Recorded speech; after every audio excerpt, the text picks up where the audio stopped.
Tërmeti fort shkund këtë vend, ja sa ishte magnituda.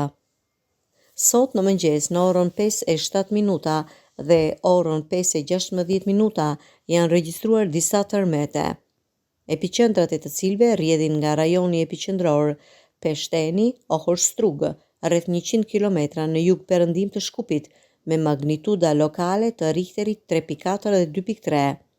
Kështu informon në Observatori Sismologjik pranë Fakultetit Natyror Matematikor në Shkup.